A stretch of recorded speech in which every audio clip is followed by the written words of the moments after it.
Bonjour, messieurs, dames. Donc, les fractions. Qu'est-ce qu'une fraction? Le concept d'une fraction. Une fraction, c'est quoi? Première chose, c'est qu'une fraction, c'est un nombre. OK? C'est vraiment un nombre comme 1, 2, 3, moins 5, moins 2, moins 1. C'est un nombre. Par contre, qui est exprimé sous la forme particulière qui est A sur B. On va souvent dire ça comme ça. Où A et B sont des entiers. Exemple de ça, 3 sur 5.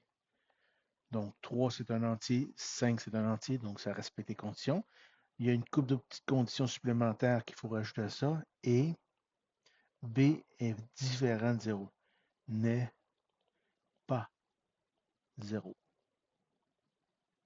Parce que si ça tombe à 0, une division par 0, ça ne se fait pas. Quoi d'autre qu'on a comme tel? Donc, je répète, j'ai là une fraction, c'est A sur B. Le A porte le nom numérateur. Le B, dénominateur. Donc, c'est quand même important de savoir ça. Puis, qu'est-ce que représente une fraction? Donc, une fraction représente une partie d'un tout. Oups, pas d'un tout, voilà. Donc, exemple,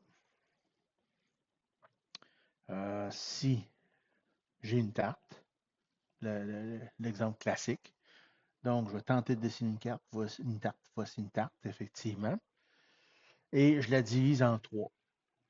Les trois parties vont être égaux, ou égales, une partie, pardon. Donc, ça, c'est une tentative de partie égale. La tarte est donc divisée en trois. Et si je décide par un moment de gourmandise incroyable que j'en mange deux parties. OK? Donc, qu'est-ce que j'ai mangé? Donc, ça veut dire que j'ai mangé deux parties sur trois. Donc, deux tiers de la tarte. Il reste, encore là, si je regarde, il me reste une partie ici sur trois. Voilà comment que fonctionne une fraction. Je peux en avoir plus, je peux en avoir moins, il n'y a aucun problème. Un autre exemple, je peux avoir une barre de chocolat, tu sais, ça c'est un classique aussi. OK, je recommence ça. Hein?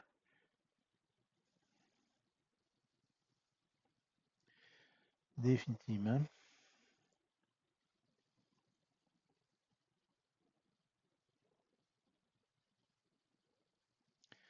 Donc,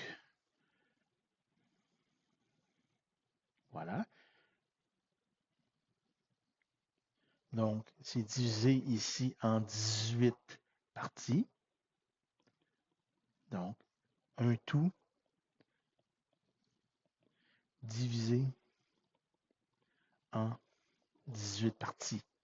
Là-dessus, encore là, si je décide que j'en mange 3, donc cette partie 2, 3.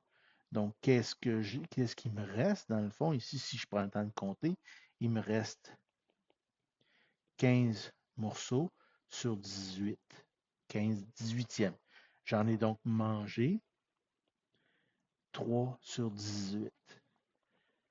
Voilà pour le concept général de la fraction. C'est vraiment, il faut se rappeler, c'est une partie d'un tout. Si je décide où je veux comparer,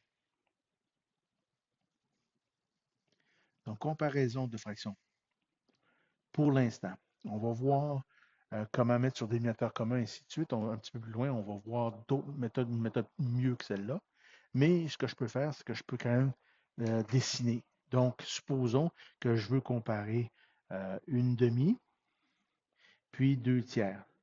Savoir lequel. Donc, je peux tout simplement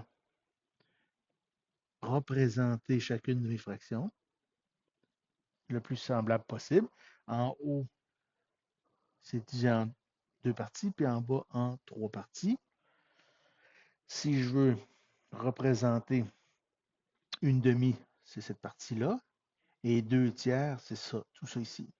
Donc, si je regarde avec attention, à ce moment-là, c'est que je peux mettre une ligne vis-à-vis de la même partie de fraction. Donc, je m'aperçois que 2 tiers, c'est plus grand qu'une demi. Donc, voilà une façon très, très simple et très graphique, visuelle, de comparer deux fractions. C'est des dessinés, dans le fond. Je peux faire le même dessin à la verticale, ça revient exactement à la même chose. Donc, je vous laisse là-dessus pour faire vos exercices et on se revoit pour une autre partie sur les fractions.